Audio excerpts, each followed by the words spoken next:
우리 창세기 9장 20절입니다. 창세기 9장 20절에서 29절 말씀까지 교독합니다. 노아가 농사를 시작하여 포도나무를 심었더니 가나안의 아버지 함이 그의 아버지의 하체를 보고 밖으로 나가서 그 두 형제에게 알림해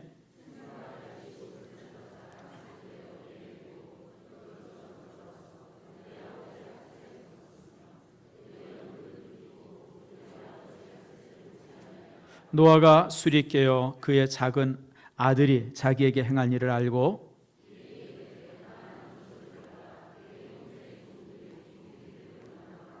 또 이르되 셈의 하나님 여호와를 찬송하리로다. 가나안은 셈의 종이 되고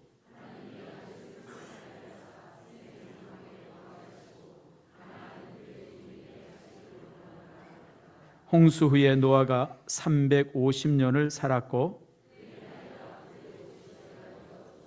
아멘. 기도하겠습니다. 하나님 감사합니다. 하나님의 사랑하시는 자녀 우리 윤영순, 박영술 우리 귀한 가정이 주의 교회에 등록했습니다. 교회 안에서 한 가족이 되게 하시고 또 주의 은혜 안에서 아름답게 살아가는 축복의 가정들 되게 해 주시옵소서. 일산신성교회 안에서 정말 아버지의 믿음의 깊은 아버지 진리를 알게 하시고 그리고 이 안에서 성도들과 교제하며 한 가족 되게 해 주시고 저희의 인생에 있어서 가장 큰 축복이 우리 일산신성교회 등록이 되게 해 주시옵소서. 오늘 이 시간 또한 우리가 말씀을 듣습니다. 우리의 마음의 문이 다 열려지게 하시고 주의 그 모든 말씀들을 아멘과 기쁨으로 받도록 하나님 역사해 주시옵소서. 주님 앞에 감사드리며 모든 말씀을 예수님의 이름으로 기도드립니다. 아멘. 자, 성도 여러분, 우리가 이 땅에 살아가면서 삶의 가장 큰 행복을 가져다 주는 게 뭘까요? 돈 그러고 싶은 마음이 그냥 입에 그냥 막 맴돌 것 같은데 사실은 돈이 아니죠. 사람을 가장 행복하게 해주는 게 뭐냐면요, 제가 쭉 지금까지 살면서 제가 이제 깨닫는 게 뭐냐면 관계예요. 관계를 잘하는 사람들은 삶에서 정말 큰 행복을 찾습니다. 반면에 또 살면서 가장 고통스러운 것 중에 하나가 관계입니다. 실패한 관계, 깨진 관계들, 이런 관계들은요 참 엄청나게 많은 고통을 가져다 주죠. 이번에 추석날 여러분 혹시 이제 이 고향에 내려가고 뭐 이러면서 부모님과 또 형제들과 동서들 간에 깨진 관계가 있었을 때 얼마나 힘들었습니까? 사실 관계는요, 그래서 깨지면 그것보다 더 힘든 게 없어요. 살면서 가장 어려운 것이 그래서 사실 관계를 잘 맺는 겁니다. 좋은 관계를 갖는다고 하는 것이 굉장히 어렵더라고요. 쉽지가 않아요. 그리고 한번 깨진 관계가 다시 회복되는 건 더더욱 어렵고, 반면에 또 가장 쉬운 게 관계 맺는 겁니다. 여러분 그렇잖아요. 여러분 관계를 맺기 위해서, 좋은 관계를 맺기 위해서 무슨 집을 팔거나 땅을 팔거나 무슨 뭐 큰 돈 들어가는 것도 아니에요. 우리가 말 한마디에 좋게 해줘도 관계가 확 좋아지는 것들을 우리가 종종 경험하죠. 그래서 관계는요 참 이런 이중성이 있고 양면성이 있습니다. 잘하면 큰 행복을 가져다 주지만 그것을 잘못하면 정말 고통을 가져다 준다고 하는 것, 우리가 매일의 삶 속을 통해서 경험하게 되어져요. 우리나라는 굉장히 부유한 나라입니다. 풍요한 나라입니다. 아마 여행을 좋아하시는 분들이 이곳저곳 다녀보시면 알지만 대한민국처럼 부유한 나라가 없습니다. 넘치죠. 사실 뭐 벌써 우리나라가 올해 세계 무역에 있어서 세계 7위권 안에 있는 나라가 되었고요. 뿐만 아니라 여러분 3만 불에 그게 GNP 3만 불이 뭐 이제 몇 년 안 있으면 이제 우리가 넘어서는 그런 일이 되어질 겁니다. 그런데 문제는 뭐냐면 이렇게 부유하고 풍요한 나라를 살면서 행복하지 않다는 게 문제예요. 행복하지 않아요. 물론 여러 가지 청소년 문제 이런저런 문제들 참 많이 있습니다만은 실제 행복 지수를 이렇게 찾아보면 우리나라가 20% 조금 넘더라고요. 그러니까 이렇게 OECD 국가에서는 거의 맨 마지막이고 세계 전체 통계를 봐도요 거의 끝자락에 있어요. 이렇게 풍요하고 좋은 나라 살면서도 행복하지 않아. 우리들 얘기는 아니고요, 저 바깥에 있는 사람들 얘기입니다. 행복하지 않아. 왜 그런지 아세요? 관계들이 다 깨져 있어서 그래요. 직장에 나가서 동료들과의 관계가 깨져 있고, 가정 안에서 부부관계, 부모와 자녀에 대한 관계, 이런 관계들이 무너져 있고, 또 뭐 학교에서도 그렇고 모든 데 있어서 삶의 관계들이 다 무너지니까 그냥 그 부유하고 넉넉한 곳에 살면서도 행복하지 않은 거예요. 항상 불안하고 싫고 이게 우리의 삶의 현주소죠.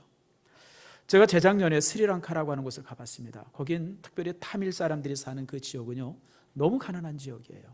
하루 종일 이 찻잎을 루아라엘리아 같은 곳에 보면 이제 차 농사하는 곳인데 하루 종일 찻잎을 따면 하루에 얼마 버냐면 1,200원 일불 받는데요. 그 일불이 그 가정의 하루의 삶의 양식이에요. 그러니까 그 돈 가지고 밀가루 사고 뭐 이런 거 저런 거 사서 그것 가지고 한 가족이 먹고 살아요. 그러니까 비가 오고 막 이래도 항상 가서 찻잎을 따요. 왜냐하면 살아야 되니까. 근데 놀라운 사실은 그 스리랑카 사람들의 행복 지수가 80%가 넘는다는 거예요. 이해가 안 가죠, 여러분들.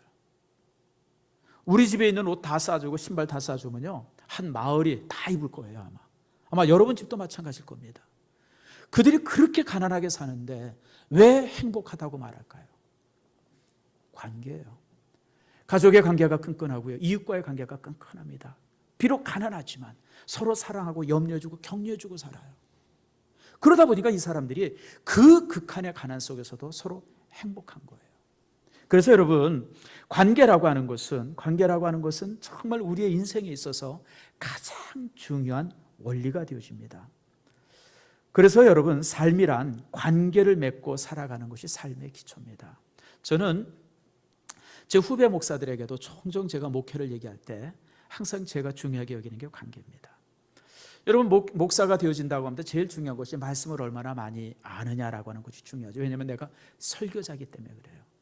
여러분들은 한 절 두 절의 말씀을 가지고 평생 살 수 있지만 사실 목사는 성경 전체의 말씀에 능해야 돼요. 그게 이제 목사. 그러니까 사실 말씀을 많이 봐야죠. 읽고 보고 묵상하고 기도하고, 그게 참 굉장히 중요해요. 근데 그것만큼 중요한 것이 있어요. 그게 뭐냐면 관계예요. 관계를 할 줄 모르면 사실 목회를 못합니다. 그래서 여러분, 목회라고 하는 것은 책상에서 하는 게 아니라 길에서 하는 거예요. 길에서 다니면서 사람들에게. 한 3달 전에 우리 노예 목사 한 사람이 이제 그 부산에서 이제 개척을 했어요. 개척을 해서 제가 내려갔어요. 이제 노회장이 이제 설교를 했고 저보고 이제 권면을 해달라고 해서 제가 권면을 했습니다. 제가 권면의 첫 마디가 뭔지 아세요? 충격적인 얘기를 했어요. 기도하지 마세요. 여러분, 눈이 동그래지는, 무슨 목사가 개척하는 목사 보고 기도하지 말려나? 제가 첫 마디가 기도하지 마세요 그랬어요. 왜냐하면 개척교회 목사는 매일 뭐 여기 앉아가지고 참 기도한다고 그래서 개척교회 되잖아요. 하나님 보내주시면 제가 참, 보내주긴 누가 보내줘요, 개척교회를. 아니, 구석지고 지저분하고 그 구석에 있는 그런 2층 교회에 누가 와요, 여러분들? 여러분 같으면 가겠어요? 제가 만약 평신도래도 그런 교회 안 가요, 여러분들. 거기 왜 가요, 여러분들? 좋은 교회, 시설 잘 돼 있는 교회, 뭐 이런 거 저런 거 잘 돼 있는 교회 가서 뭐 신앙생활하지, 폼나게. 왜 그런 지저분하고 냄새나는 곳에 가서 그 신앙생활 하겠어요? 그래서 여러분들, 개척을 시작했으면 무조건 거리에 나가라. 제가 거리에 나가라. 하루 종일 길바닥에 있어라. 지나가는 사람 만나서 얘기하고 대화하고 전도하고. 그게 개척이지. 사무실에 앉아가지고 목양실에 앉아서 기도하고 성경 보면 제발 그렇게 하지 말아라. 제가 그런 얘기를 했어요. 그래서 여러분들, 사실 목회도 그 관계입니다. 그래서 제가 후배 목사들에게 종종 관계가 잘 안 되어지면 목회하지 말아라. 학자를 하든지 아니면 무슨 일찍 깨닫고 다른 걸 할지언정. 왜냐하면 관계를 잘 못하는 사람이 목사가 되면 성도들이 얼마나 힘들겠어요, 여러분들. 성도만 힘들어요. 목회가 힘드니까 가족들도 너무너무 불쌍하게 살죠. 가난하게 살고. 그래서 여러분들, 목회라고 하는 것도요, 가장 중요한 게 사실은 관계입니다. 그래서 목회는요, 책상에서 하는 게 아니라 어디서 해야 돼요? 길에서 해야 돼요, 길에서. 제가 사업에 성공하는 사람들을 보면 항상 그래요. 아무리 잘 만들면 뭐해요, 여러분들? 와서 사주지 않는데. 그래서 여러분들, 사업도 사실은 관계입니다. 길에서. 그래서 사업은 어디서 해야 되느냐? 사업장에서 하는 것은 길바닥에서 하는 거예요, 여러분들. 여러분, 좋은 제품이나 이런 거는요, 기계만 좋고 사람만 쓰면 얼마든지 만들어낼 수 있어요. 중요한 게 판매인데 이 판매는 관계 속에서 만들어지는 것 아닙니까? 그래서요, 인생을 살면서 삶을 통해서 뭐 목회든 사업이든 뭐든지 마찬가지예요. 모든 것에서 가장 중요한 게 무엇이냐? 관계예요. 관계를 그 사람이 어떻게 가지느냐에 따라서 그 사람의 삶의 성공과 실패가 나눠집니다. 직장 생활도 마찬가지예요. 여러분 들어갈 때는 실력으로 들어갔지만요, 그 직장에서 버티는 것은 관계입니다. 그래야 안 그래요? 우리 직장 생활 오래 하신 우리 장로님, 그래야 안 그래요? 들어가는 건 실력으로 들어가요. 근데 거기서 오랫동안 직장 생활하는 거는 뭐예요? 그건 관계입니다. 얼마나 선후배의 관계들, 동료들과의 관계들 얼마나 잘하느냐에 따라서 그 사람이 직장 생활을 어떻게 하느냐가 결정이 되어지는 겁니다. 그러므로 여러분, 교회도 마찬가지로 모든 곳에서 관계라고 하는 것이 이처럼 중요하다고 하는 거 여러분 기억하세요. 여러분, 우리가 지금 살고 있는 사회가 자본주의 아닙니까? 만약에 이 자본주의 뿌리가 탐욕에 있었다 그러면 자본주의는 벌써 망했습니다. 근데 사실은 이 자본주의 뿌리는 탐욕에 있지 않습니다. 나눠줌에 있습니다. 막스 웨버가 논문을 썼어요. 자본주의와 그다음에 이제 이제 프로테스탄티니즘, 다시 말하면 이제 이 개신교회와 캐피탈리즘, 이 두 가지의 관계를 가지고 논문을 썼습니다. 그러면서 그 사람이 얘기하는 자본주의의 뿌리는 어디에 있느냐? 그 프로테스탄티니즘, 총교도적인 그 신앙의 뿌리가 있다라고 그 사람이 이제 말을 해요. 저도 그걸 이제 꽤 오래전에 봤습니다만은, 여러분 자본주의는 탐욕의 뿌리가 있지 않아요. 자본주의의 뿌리는 어디 있냐면 프로테스탄티니즘, 퓨리타니즘, 청교도적인 신앙 안에 그 뿌리가 있어요. 나눠줌의 원천이 있습니다. 그러니까 자본주의는 탐욕이 아니라 나눠주는데 참으로 이렇게 뿌리가 있기 때문에 자본주의는 계속해서 발전하는 거예요. 여러분, 지금 중국이 무섭게 크죠. 중국이 생산성이나 이런 거에 미국이 넘어설 수 있어요. 그런데 중국의 거대한 시판 사업들, 그 다음에 뭐 더 많은 숫자라고 그러는데 그 더 많은 숫자를 가지고 미국보다 세계보다 더 큰 나라가 될 수 있지만, 그러나 중국은 깨었다 죽어도 미국을 넘어서지 못합니다. 그게 정신이에요. 문화예요. 여러분, 미국의 많은 부유한 사람들은요, 자신이 어느 정도 이제 부가 쌓아지고 나이가 되어지면 그 모든 것을 다시 사회에 환원시키는 것이 그들의 삶의 목적 아닙니까? 그래서 여러분, 빌 게이츠 같은 사람도 멜란다 앤 게이츠라고 하는 재단을 만들어 가지고요, 이제 그 마이크로소프트사의 어떤 회장직을 사임하고, 그리고 나와서 그것을 가지고 자선 사업하는데 모든 역량을 기울이면서 살잖아요. 미국의 자본주의 정신은요, 부자로 죽는 것은 부끄럽다라고 하는 것이 그들의 정신입니다. 물론 다는 아닙니다만, 그러나 대부분의 사람들이 그렇게 살고 그렇게 살면서 만들어진 사회이기 때문에요, 중국은 100년이 아니라 200년, 300년이 가도 깨었다 죽어도 미국을 앞설 수가 없어요. 문화가 그렇기 때문에 그래요. 성도 여러분, 이처럼 관계라고 하는 것, 이렇게 나눠주고 베풀어준다고 하는 것이 굉장히 우리의 삶 속에 중요하고, 그런 관계 설정을 통해서 삶의 행복이 만들어진다고 하는 거 여러분 기억하시길 바랍니다. 오늘 우리가 보았던 말씀 속에서도 이 사실을 명확히 보여줘요. 여러분, 사람들이 오늘 본문의 말씀에 보니까 노아의 실수가 기록이 되어 있죠. 참, 노아는 하나님과 함께했던 사람이고 하나님과 동행했던 사람이고 하나님의 의인이라고 불렀던 사람에도 불구하고 이렇게 술을 먹고 추태를 벌이는 모습이 성경에 기록되고 있어요.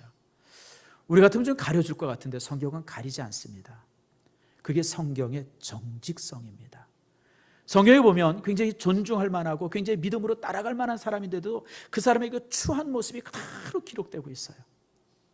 베드로도 그랬고 다윗도 그랬고, 그리고 이제 오늘 여기에 나오는 이제 이제 모세도 그렇고, 믿음의 조상이라고 하는 아브라함도 그렇고 야곱도 그렇고, 아주 지저분하고 추하고 이런 것 기록이 안 됐으면 좋겠다 싶은데도 그런 것이 다 기록이 돼 있어요.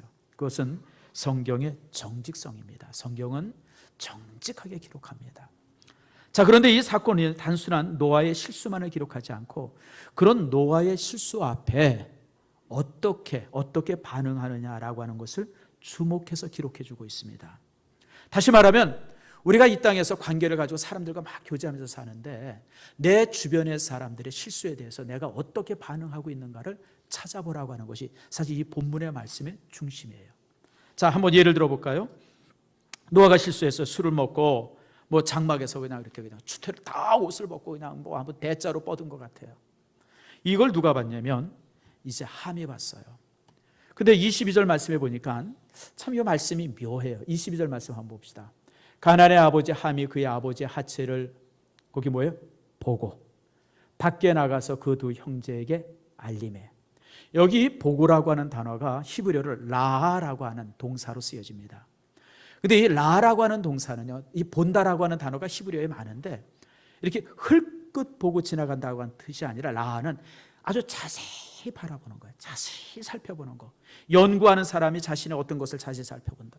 아니면 이렇게 보초 쓰는 사람이 이 그 상황에 대해서 자세히 바라보는 거. 이게 바로 라라고 하는 단어예요. 그러니까 아버지가 이렇게 그냥 이렇게 추태를 벌이고 이렇게 누워 있을 때 함이 가가지고 자세히 살펴본 거예요. 어떻게 하고 있나, 뭐 하고 있나, 왜 저러고 있나. 그러고 나서 나가서 어떻게 하고 있어요? 형제 셈과 야벳에게 말했어요. 이것은 가십이에요. 가가지고 수다를 그냥 엄청 아이고 우리 아버지가 지금 그냥 참 타인의 실수에 대해서 우리가 감싸 안아줘야 되고 품어줘야 되는데 함은 그러지 않았어요. 그것이 가십거리가 됐고 그것을 가지고 얘기하는 것을 가지고 즐겼어요. 그게 이제 함의 모습입니다. 성도 여러분, 우리가 살다 보면 이웃의 실수나 이웃의 어려움이나 아픔들을 우리가 종종 들을 때가 있어요. 제가 여러분들에게 부탁을 합니다. 그런 이웃의 아픔이나 이웃의 어리석음들, 실패가 여러분의 대화에 가십거리가 되지 않기를 축복합니다. 그건 잔인한 거예요. 이런 거 저런 걸 해서 상처받고 아픈 것도 힘든데 주변의 사람들이 그 실패나 실수를 가지고 나를 조롱하거나 그 사람에 대해서 험담할 때 그것은 두 번째 죽음을 가져오죠. 인격적 살인이 되어지는 겁니다. 오늘 함이 그랬어요. 아버지의 실수를 덮거나 아버지의 실수를 가려주는 것이라 그걸 가지고 구경하고 그걸 가지고 온 동네방네 다니면서 형제들한테 놀림거리가 되고 재미거리가 되어지는 그런 모습이 이제 함의 모습이었어요. 성도 여러분, 우리가 다윗을 종종 얘기할 때 참 다윗이 위대한 인격의 사람이다라고 하는 얘기를 참 많이 합니다. 그 중에 하나가 사무엘하 1장에 나오는 다윗의 모습입니다. 어느 날 다윗에게 희소식이 하나 들려요. 그 희소식이 뭐냐? 사울이 전쟁터에 나가서 죽었다고 하는 소식입니다. 사실 다윗은 사울의 칼을 피해서 10년 이상을 도망 다녔던 사람이에요. 사울이 집요하게 다윗을 공격하잖아. 자객을 보내기도 하고 영 안 되면 자기가 직접 군사를 거느리고 와서 쫓기도 하고. 그래서 사울이요, 다윗이 그 사울의 칼을 피해서 그냥 그 원수의 나라 가서 숨기도 하고 골짜기에 숨기도 하고 그런 세월을 10년 이상을 보냅니다. 그런데 희소식이 들려졌어요. 사울이 죽었다는 거예요. 우리 같으면 화장실에 가서 한 1시간은 웃었을 거예요. 너무 기뻐가지고. 그리고 주님 앞에 하나님 감사합니다. 드디어 원수를 밀리쳐 주셨으니 얼마나 감사합니까? 우리 같았으면 그랬을 것 같아요. 저도 별반 다르지 않았을 것 같아요. 근데 사무엘상서 1장에 보면 다윗이 그 소식을 듣고 울면서 금식해요. 가슴을 치면서 통곡을 해요. 그리고 하나님 앞에 기도하죠. 그 기도의 내용이 활의 노래라고 하는 겁니다. 활의 노래. 사무엘하 1장에 보면 활의 노래라고 해서 조가가 기록이 되어 있습니다. 이스라엘아, 너의 영광이 산 위에서 죽음을 당하였도다. 오호라, 두 용사가 엎어졌도다. 특별히 그 활의 노래를 쭉 읽어보면 다윗이 요나단을 사랑했기 때문에 요나단에 대한 추모가 많을 것 같아요. 그렇지 않고요, 사울에 대한 추모가 훨씬 많아요. 사울에 대한 추모가, 자기를 그렇게 집요하게 죽이려고 쫓아다닌 그 사울에 대한 추모가 그 활의 노래 속에 더 많이 기록이 되고 있어요. 저는 다시 한번 제가 그 활의 노래를 읽으면서 깜짝 놀랐어요. 저는 그냥 그동안 쭉 읽을 때는 그냥 쭉 읽었는데 그 생각 없이 읽었어요. 근데 한번 이 설교를 주면서 다시 한번 제가 읽어봤는데요, 사울에 대한 추모가 더 많아요. 자기를 그렇게 집요하게. 바로 이 다윗의 이 모습이, 이 애도하고 이 슬프게 울었던 이 울음이 사실은 다윗의 인생의 터닝 포인트가 되어집니다. 온 국민들이 다윗의 진심을 보게 되어졌고 그것으로 인해서 다윗이 진정한 이스라엘 민족의 왕으로 추대를 받게 되어져요. 성도 여러분, 그렇습니다. 여러분, 타인의 아픔들, 타인의 실패를 가십거리로 삼지 마세요. 반면에 이제 건설적인 반응이 있습니다. 셈과 야벳입니다. 23절 말씀에 보니까 이들은 아버지가 그랬다는 모습을 듣고 이 옷을 하나 가져다가 어깨에 걸치고 그리고 뒷걸음 쳐가지고 옷을 덮어줘요. 아버지의 추한 모습을 보지 않습니다. 참 아름답죠. 그리고 그들은 아버지의 치부를 덮습니다. 아들은 비록 아버지는 실수하고 아버지는 참 이렇게 참 부끄러운 모습이 되어 있었지만, 그러나 이 두 아들은 조심스럽게 아버지의 그 공경을 잃지 않고 아버지의 이제 아버지됨을 저들이 이제 해치지 않습니다. 그러고 이제 그런 모습이 되어지죠. 참 이런 모습은 참 우리가 참 많이 배워야 돼요. 요즘에 우리가 이런 그 조그만 얘기 하나만 있어도 막 침소봉대하죠. 사람들을 막 그냥 무섭게 몰아치는 것들을 우리가 얼마나 많이 봐요. 저는 사실 이제 이렇게 TV 뉴스나 이런 걸 보다 대정부 질문한다든지 또 장관이라도 어떤 사람이 뭔가 이제 이렇게 이 되기 위해서 그런 어떤 이게 국회에 가가지고 이렇게 서로 이렇게 뭐라 그래요? 뭐 그런 걸 할 때마다 참 가슴 아픈 게 그런 거예요. 여러분, 사람들마다 가리고 싶은 아픔이 있잖아요. 가족의 문제나 이런 거 정말 가리고 싶은 거잖아요. 근데 그런 걸 그냥 막 떠들어가지고 온 세상이 다 알게 하고, 나는 참 그런 모습을 볼 때 되게 너무 가슴이 아파요. 왜 우리 사회가 이런 사회가 됐나? 그냥 우리 사회는 고발하는 사회예요. 그냥 난 참 너무너무 가슴 아파요. 여러분, 가리고 싶은 건 가려줘야 돼요. 정말 그 사람에게 감추고 싶은 것이 있으면 우리가 그것을 뻔히 알아도 감춰줘야 돼요. 그게 여러분 건강한 사회 아니에요. 그냥 그걸 그냥 다 알게 해가지고 뭐 사위가 어떻다, 딸이 어땠다, 뭐 전력이 여러분, 사실 과거에 우리가 좀 부끄러운 그런 일이 없었던 사람이 세상에 어디 있어요, 여러분들? 다 그렇죠. 뭐 무슨 아들이 무슨 뭐 신체 검사고, 여러분 참 앞으로 그 사람이 무엇을 할 사람인가 그것을 봐야지. 그래서 20년, 30년 전에 있었던 그런 얘기들, 그 무슨 뭐 자녀들에 관한 얘기들, 그거 들춰내서 뭘 어떻게 하겠다는 거예요. 여러분, 그렇게 털어서 먼지 안 나는 사람이 어디 있어요? 여러분은 안 날 것 같아요, 여러분들? 우린 다 흠 있는 사람들이에요. 근데요, 셈과 야벳은 덮어줬어요. 바로 이런 모습을 인해서 그들의 삶의 결과가 있죠. 아버지의 그런 부끄러운 모습을 가식으로 삼았던 사람은요, 여러분 25절 말씀에 보니까 저주를 받습니다. 저주를 받는데요, 그 형들의 종의 종되기를 원하노라고 저주를 받는데, 그 저주받는 대상이 함뿐 아니라 그의 아들들도 포함이 됐어요. 참 무섭죠. 하나님의 저주가 당대에 끝나는 것이 아니라 자손을 이어서 이어져 간다고 하는 거예요. 얼마나 두려운 모습입니까?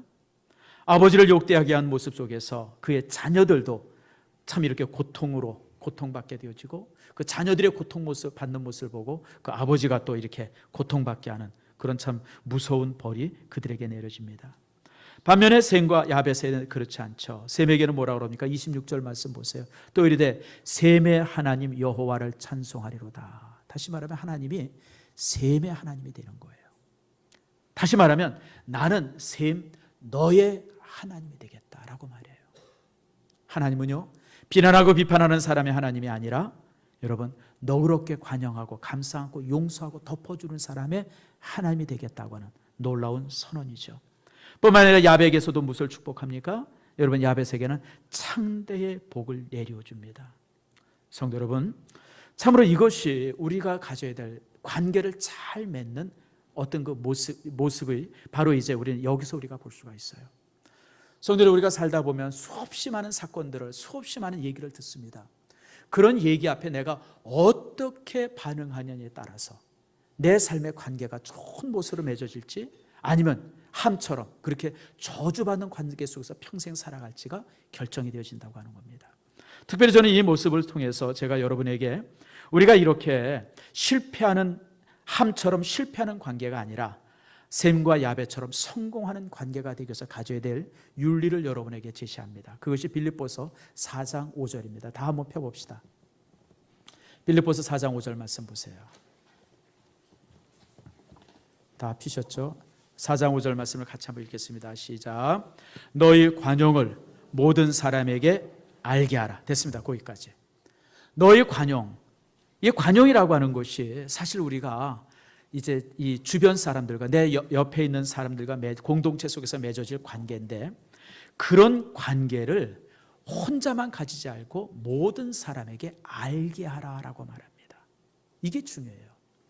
성도는 우리 믿음의 사람들이 속으로만 믿고 속으로만 막 가지고 있는 것은요, 사실 아무 의미가 없어요. 표현되어져야 돼요. 드러나져야 돼요. 당신 내 맘 알지? 혹시 그랬던 남자들이 있습니까? 알긴 뭘 알아요? 개뿔을 알아요. 뭘 알아요? 자기도 자기 자신을 모르면서 무슨 남 보고 자기 맘 아냐고 물어봐요. 여러분, 사랑은 또 내가 가지고 있는 감정들은 항상 표현되어져야 돼요. 자, 제가 종종 얘기하잖아요. 사랑은 표현되지 않으면 사랑이 아니다. 여러분, 내가 아내를 사랑하고 자식을 사랑하면 그것은 항상 표현되어져야 돼요. 표현되어지지 않으면 사랑이 아니에요. 어떻게 표현되어져야 됩니까? 말로 표현되어져야 되고, 우리 표정으로 표현되어져야 되고, 선물을 한다든지 이런 행위로 표현되어지고, 이래야 그게 진짜 사랑이죠. 내 맘 알지? 그러고 꿍하고 있으면 그 사람이 날 사랑하는지 어쩌는지 그걸 무슨 수를 알겠어요? 여러분, 우리가 가지고 있는 모든 감정들은 표현되어지고 보여져야 돼요. 오늘 본문의 말씀에 중요한 단어가 관용을 모든 사람이 어떻게 알게 하라.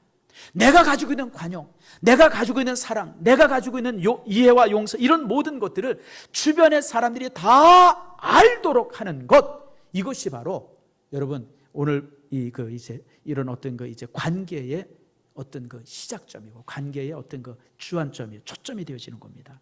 성도 여러분, 그러므로 오늘 본문의 말씀에 관용을 모든 사람에게 알게 하라 그랬는데, 관용을 모든 사람이 알게 하는 방법을 4가지를 여러분에게 설명합니다. 첫 번째가요, 여기서 관용을 모든 사람에게 알게 하는 제일 첫 번째 방법이 긍휼입니다.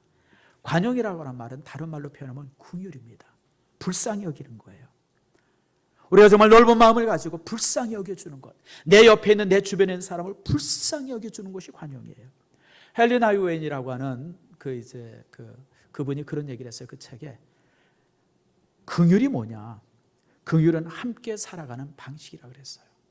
공동체가 크든지 작든지 서로 간에 그 공동체가 건강하게 살아가는 방법이 무엇이냐? 그것은 긍휼히 여기는 거예요. 긍휼히 여기는 것이 공동체를 이루고 살아가는 방법, 유일한 방법이라는 거예요. 자, 여러분, 우리가 제일 작은 공동체라 그러면 아마 부부 사이일 겁니다. 여러분, 부부 사이가 건강한 부부 사이가 되는 방법이 뭔지 아세요? 서로가 서로를 불쌍히 여겨주는 마음, 긍휼의 마음을 갖는 거예요. 나를 불쌍히 여겨달라고 하는 이 요구는요, 사실 관계를 깹니다.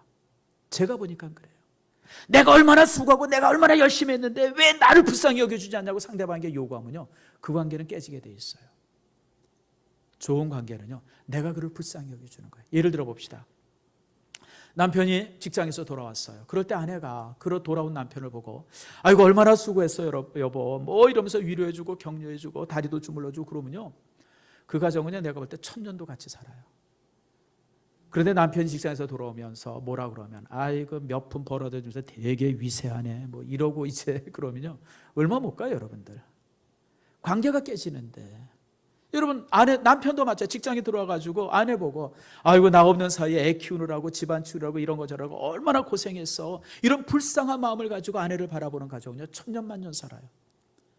근데 직장에서 돌아와가지고 딱 보고 아이고 집도 제대로 안 쳐놓고 집은 무슨 뭐 돼지처럼 해놓고 도대체 그냥 당신 집에서 뭐 하는 거야 이러고 타박 주기 시작하면요 2년 못 넘겨요 여러분.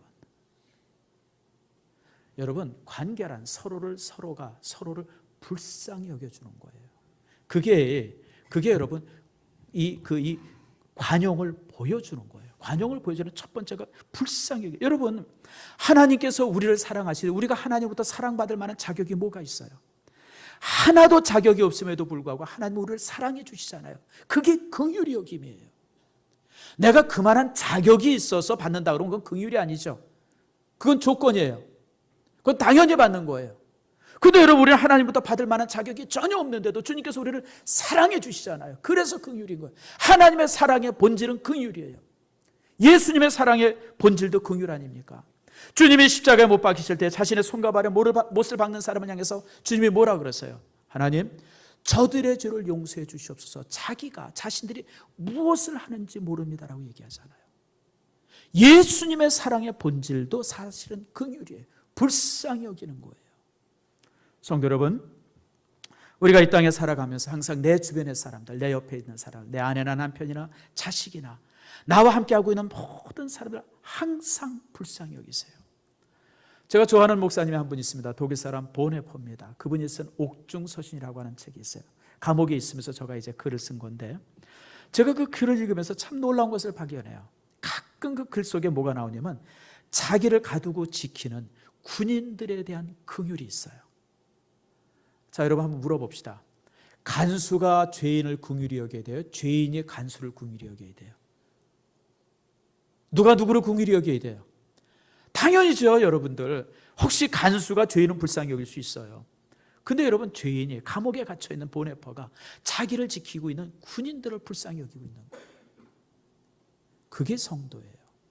그런 모습 앞에 간수들이 얼마나 그들이 감동되어지고 변화되는지 몰라요. 성도 여러분, 긍휼이라고 하는 것은 바로 이처럼 그 관용을 사람들에게 보여주는 첫 번째가 긍휼이에요. 두 번째는 덮어주는 거예요. 사랑은 허다한 죄를 덮는다라고 사도 베드로가 베드로전서 4장 8절에 말하고 있지 않습니까? 사람들은 많은 부족이 있어요. 많은 연약이 있고요. 그런데 그런 거 볼 때마다 덮어주는 게 관용이고 긍휼입니다. 여러분, 아버지가 이렇게 벌거벗고 누웠어요. 함도 받고 뭐 아무튼 그랬어요. 그랬을 때 셈과 야벳은 그것을 보지 않잖아요. 옷을 가져다 그냥 덮어드리잖아요. 여러분, 그게 긍휼이고 그게 여러분 관용입니다. 여러분, 우리가 누군가가 조금 부족하다 그러면 그거 그냥 드러내고 그거 얘기하고 그거 가지고 그냥 무슨 뭐 이렇게 이제 서로 즐기고 엔조이 한다고 그러죠. 다 다른 사람 부족한 거 가지고 막 같이 수다 떨고, 이게 얼마나 부끄러운 건지 몰라요. 여러분, 잔인한 겁니다. 남편을 사랑하는 사람은요, 남편의 부끄러움을 용서하고 덮어줍니다. 부모를 사랑하는 사람들은요, 부모의 부끄러움을 용서하고 덮어주죠. 자식을 사랑하는 사람도 마찬가지입니다. 자식의 부끄러움을 용서하고 덮어줘요. 교회를 사랑하는 사람도 동일하죠. 교인이나 교회의 부끄러움을 용서하고 덮어주는 겁니다. 그게 사랑이고 그게 관용입니다. 자, 여러분 교회 생활하면서 여러분 아마 느낄 거예요. 내가 하는 것, 따라합시다. 내가 하는 것 남들도 다 한다. 맞아요, 틀려요? 난 아닌데. 혹시 그런 분들도 있을 거예요. 그러나 사실 교회에서 봉사하는 분들은요, 내가 하는 건 남들도 다 하는 거예요. 무슨 말인지 아시죠? 다만 우리가 가만히 있는 것은, 말하지 않는 것은 혹시 이것 때문에 공동체가 시끄러질까 봐, 혹시 이것 때문에 누가 상처받아 그냥 덮어주고 모르는 척 해주는 것이지 다 하는 거예요. 그런데 어떤 사람이 조금 부족하고 그렇다면 그냥 나가서 그냥 그 사람 흉보고, 이런 사람 종종 있어요. 자기가 똑똑한 줄 알아요. 똑똑한 게 아니에요, 여러분들. 습관이에요. 여러분 기억하세요? 항상 덮어주는 게 긍휼이에요. 그게 관계를 맺어요. 관계를. 아까 다윈 얘기했죠. 자기를 그렇게 죽이려고 하는 사람들 감싸주니, 그렇게 진정으로 추모하고 슬퍼할 때 국민들의 모든 마음이 그에게 모아지잖아요. 제가 이렇게 봐도요, 어떤 그룹 안에서 맨 위에 서 있는 분들은요, 똑똑한 사람이 아니에요. 관용하는 사람들이 항상 리더가 되더라고요. 물론 전쟁이라든지 뭘 급한 상황이면 다르겠지만, 보통 일반적인 삶이나 일반적인 공동체 속에서 보면 항상 다른 사람들 감싸 안고 용서하고 덮어주는 사람들이 그 공동체의 리더가 되는 것을 제가 항상 보게 되어져요. 인지상정입니다. 성도 여러분, 사랑은 뭐냐? 덮어주는 거예요. 관용이 뭐냐? 덮어주는 거예요. 세 번째로 이 관용이라고 하는 것은 세워주는 겁니다. 약점이 있음에도 불구하고 그를 세워주는 거예요. 그가 부족함에도 불구하고 그를 세워주는 것, 그게 바로 관용이에요. 성도 여러분, 베드로는 어떤 사람이었었어요? 다혈질이고 담즙집의 사람입니다. 그냥 요동하고 변덕스럽고 감정의 파도가 굉장히 심한 사람, 그게 바로 베드로였었어요. 솔직히 베드로는 정말 그 공동체 속에서 이게 골치 아픈 사람 중에 하나예요. 여러분, 우리가 공동체 속에 그런 사람이 있어보자. 막 다혈질이 있어도 껄핏하면 의장 그러고 나오고, 그냥 껄핏하면 그냥 막 성격이 우락부락한 사람들 얼마나 힘들어요. 난 그런 사람 옆에 있으면 참 힘들어서 못 살 것 같아요. 근데 베드로가 그런 사람이에요. 그런데 마태복음 16장에 보면 그런 베드로를 불러다가 예수님이 뭐라 그러는지 아세요? 따라합시다. 너는 게바다. 게바가 뭐냐면 반석이라는 뜻이에요. 그게 헬라어로 번역하면 베드로입니다. 너는 반석이다. 누가 봐도 베드로는 반석이 아니에요. 반석은 그냥 딱 이러고 있는 사람의 반석이지, 베드로는 그냥 말도 못하게 흔들리는 사람이에요. 그냥 막 정신없는 사람이에요. 근데 예수님이 베드로를 향해서 게바다, 너는 반석이다라고 얘기해요. 그 예수님의 말씀을 베드로가 듣게 되어지고, 그때부터 베드로는 반석으로 만들어져 가요. 결국 마지막에 베드로가 뭐가 됩니까? 교회의 반석이 됩니다. 성도 여러분, 베드로가 자질이 있고 무슨 뛰어남이 있어서 반석이 된 게 아니에요. 주님의 그 격려 한마디에 베드로가 반석이 된 겁니다. 우리도 마찬가지예요. 여러분, 우리도 항상 주변의 사람들이 부족하고 연약한데 그거 보지 마시고 그 사람이 가지고 있는 장점이나 작은 가능성이 있으면 그걸 가지고 칭찬하고 격려하고 그거 가지고 세워주세요. 그러면 사람이 달라져요. 우리 옆 사람과 한번 말해봅시다. 당신은 장차 개바가 될 겁니다. 한번 좀 쳐다보고 얘기하세요. 한쪽만 보지 말고 반대쪽도 한번 보세요. 여러분, 우리가 이렇게 서로 격려하면 그 사람이 진짜 개바가 되어져요. 반석이 되어져요. 사람은요, 격려하면서 키워지는 거예요. 자질이 어디 있어요, 여러분들? 저 사람은 선천적인 자질이 있다. 아니에요, 여러분. 독불장군 없어요. 주변에 사람들이 그를 보고 세워주고 또 세워주고 부족해도 다시 한번 세워줄 때 그 사람이 커지는 거예요. 그래서 사람은요, 주변에 좋은 사람이 있어서 그 사람이 이렇게 계속 세워주면 그 사람은 커집니다. 커갑니다. 근데 주변에 그냥 깎아내리고 험담하고 이런 사람들 틈속에 있는 사람은요, 죽어도 잘하지 못합니다. 제 조카 중에 좀 별난 놈이 하나 있어요. 어렸을 때 참 문제가 많았어요. 아주 애가 거칠었어요. 형님을 개 패듯이 패고. 그 아버지가 걔를 볼 때마다 항상 이놈이 이 다음에 뭐가 될까 걱정이 많았어요. 저도 보니까 그놈이 뭐가 될지 걱정이 되게 많더라고요. 그래서 제가 만날 때마다 제가 걔 보면서, 야, 그런 생각하지 마. 쟤는 큰 애가 될 거야. 쟤는 종류가 다른 애야. 두고 봐. 제가 항상 걔를 만날 때마다 그렇게 격려를 했어요. 근데 이놈이요, 그냥 이렇게 놀다가도 나만 보면 딱 자세가 달라져요. 왜냐면 내가 그렇게 격려했던 애기 때문에. 근데 지금은 너무 잘 자랐어요. 지금은 이제 제일 좋은 대학 중에 하나 다니고 거기서 이제 박사과정 공부하고 있어요. 아직도 좀 까칠한 성격은 있는데 그거야 태어날 때부터 가진 성격인데, 근데 그 속에서 애가 변화되더라고요. 여러분, 자녀들도 그래요. 아이고, 저는 뭐 될 건가 이렇게 자꾸만 저주하면서 애를 바라보면요, 그놈은 엉망인 놈이 돼요. 근데 여러분, 그런 것과 상관없이 너는 참 나은 사람 될 거야. 너는 정말 위대한 사람 될 거야.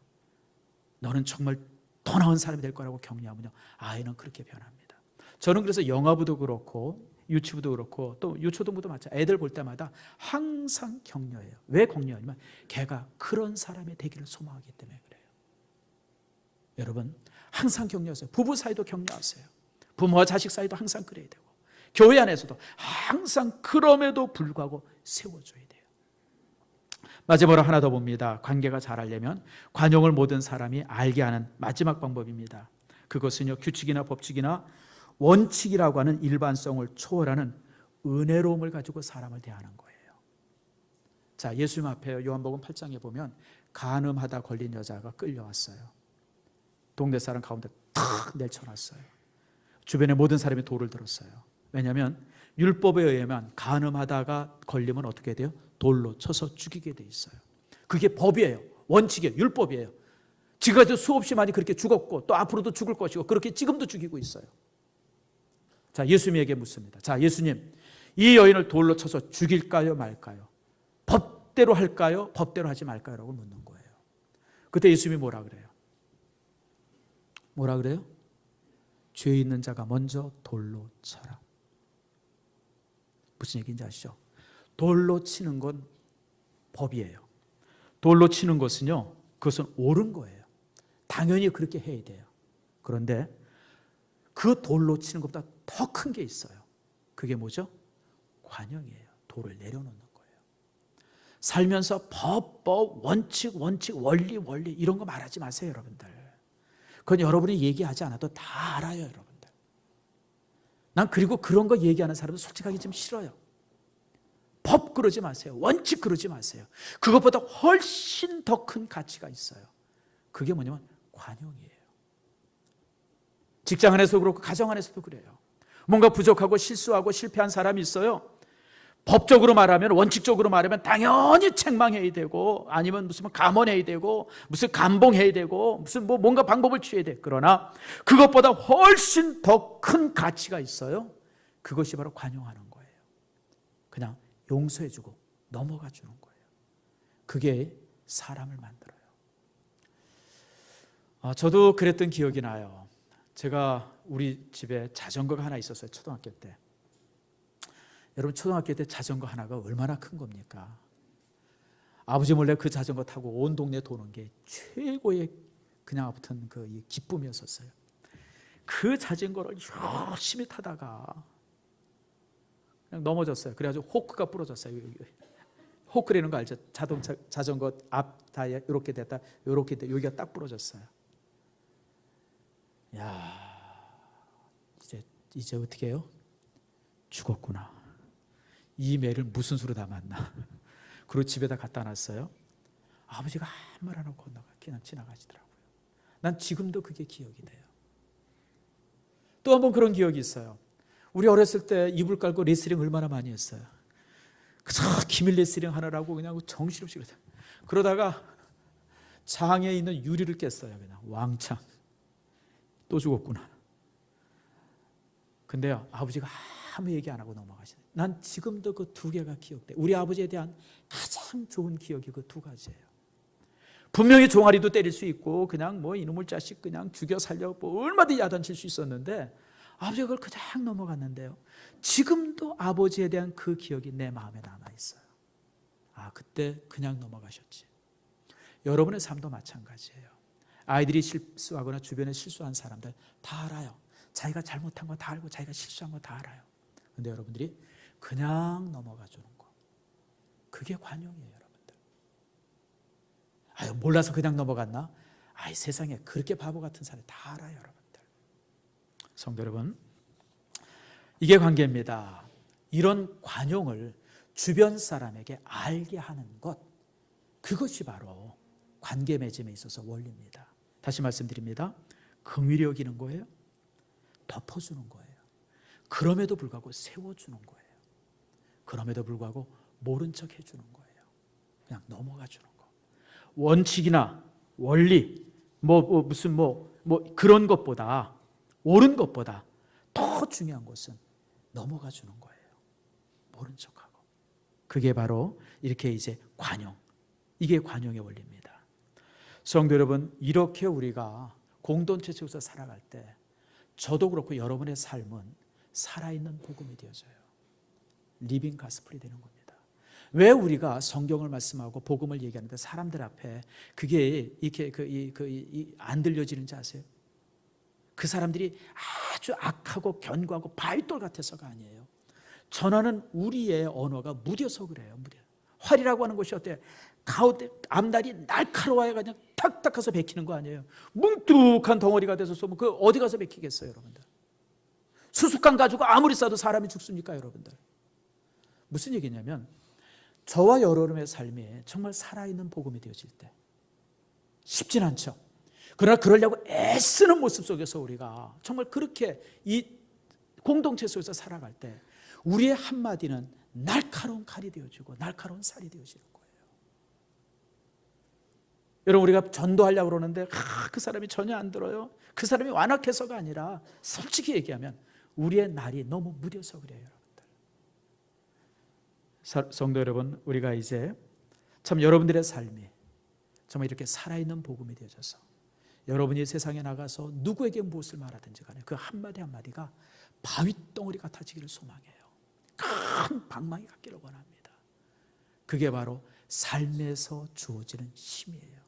그런 모습 안에서 승리하고 또 그런 모습 속에서 전도할 수 있는 여러분들 모두가 되기를 축복합니다.